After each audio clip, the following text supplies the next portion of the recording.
अस्सलामु अलैकुम दोस्तों। अल्लाह के पाक नाम से शुरू जो निहायत रहम करने वाला और बख्शने वाला है। नाज़रीन, आज की वीडियो में हम आपको बताएंगे हज़रत इब्राहीम अलैहिस्सलाम का बुतों को तोड़ना।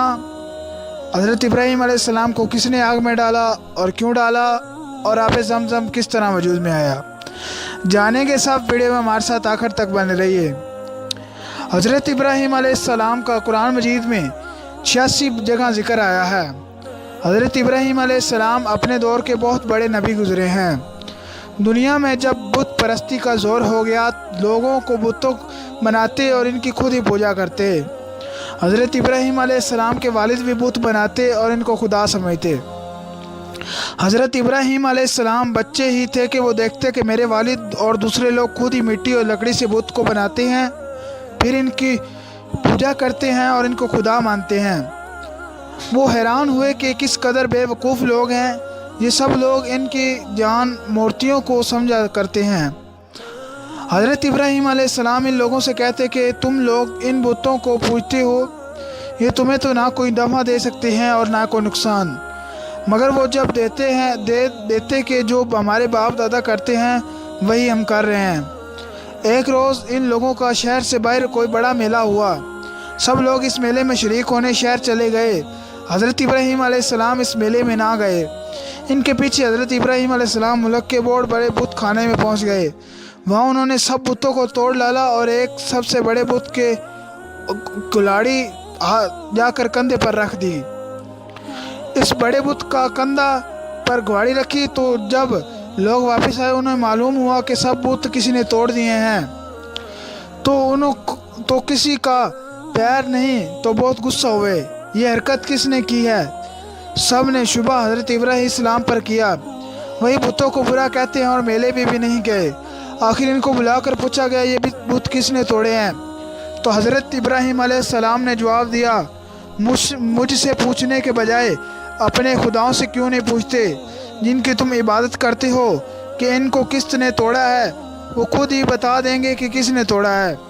इन लोगों ने जवाब दिया, आपको मालूम है ये बोल नहीं सकते। हज़रत इब्राहीम अलैहिस्सलाम ने कहा, फिर तुम ऐसे बेकार खुदाओं की पूजा करते हो। हज़रत इब्राहीम अलैहिस्सलाम ने फिर कहा, देखो कुल्हाड़ी बड़े बुत के कंधे पर रखी है, ये काम इसी का मालूम होता है, इससे पूछ लो। ये लोग बहुत नाराज़ हुए हैं। इनके बाप अज़र से शिकायत की, तुम्हारा बेटा ऐसी हरकत कर रहा है, इसको बहुत समझा लो वरना अच्छा नहीं होगा। हज़रत इब्राहीम अलैहिस्सलाम ने अपने बाप को भी समझाया और बुत परस्ती से मना किया।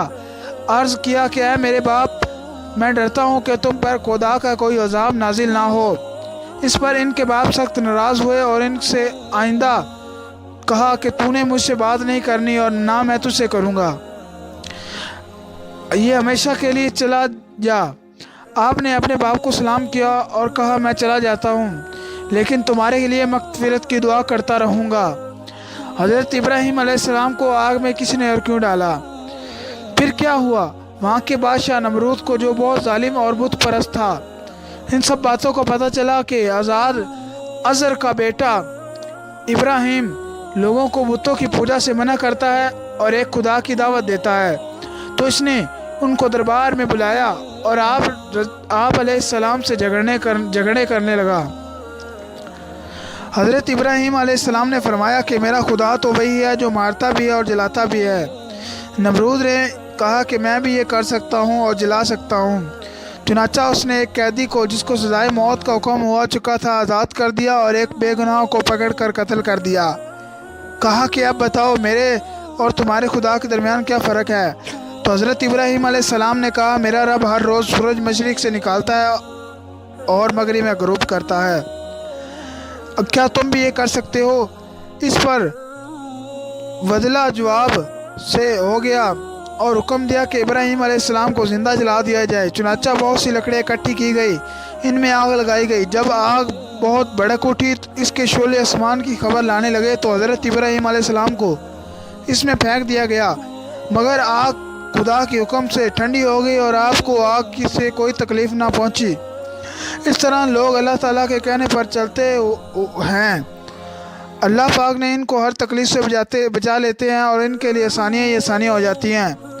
اور جو لوگ اللہ کا کہنا نہیں مانتے ان کے لیے دنیا میں مشکلیں ہوتی ہے اور مرنے کے بعد بھی، تو وہ جہنم میں رہیں گے اور ان کا ٹھکانہ جہنم ہی ہوگا۔ حضرت ابراہیم علیہ السلام اللہ کے حکم سے حضرت ہاجرہ اور اپنے بچے حضرت اسماعیل کو جو بھی پیدا ہوا تھا ایک ایسی جگہ چھوڑ آئے جہاں دور دور تک آبادی نہ تھی اور نہ ہی پانی تھا، نہ کوئی درخت تھا۔ حضرت ہاجرہ نے حضرت اسماعیل کو ایک پتھر کے سائے میں لٹایا اور خود پانی کی تلاش میں ادھر ادھر دوڑی، لیکن پانی نہ ملا۔ اللہ کو حضرت ہاجرہ کا دوڑنا پسند آ گیا۔ حضرت ہاجرہ دو پہاڑیاں یعنی صفا اور مروہ پر دوڑتی رہے۔ اللہ کو ان کا عمل یہ اتنا پسند آیا کہ انہوں نے اس کو عمرے اور حج کا رکن بنا دیا۔ اگر کوئی حاجی حج یا عمرہ کرنے جاتا ہے تو صرف وہ صفا اور مروہ کی پہاڑیوں کا جب تک چکر نہ لگائے ساتھ تو اس کی حج یا عمرہ قبول نہیں ہوتی۔ حضرت ہاجرہ پانی کی تلاش میں ادھر ادھر دوڑی لیکن پانی نہ ملا۔ خدا کی قدرت سے جہاں اسماعیل علیہ السلام نے رو رہے تھے وہاں انہوں نے اپنی ایڑیاں رگڑی، وہاں سے چشمہ پھوٹ نکلا جو آج تک زمزم کے نام سے مشہور ہے، اور حضرت ہاجرہ جہاں دوڑی تھی اسے صفا مروہ بھی کہا جاتا ہے جہاں حاجی اس طرح دوڑتے ہیں۔ حضرت ابراہیم علیہ السلام کچھ بڑے ہوئے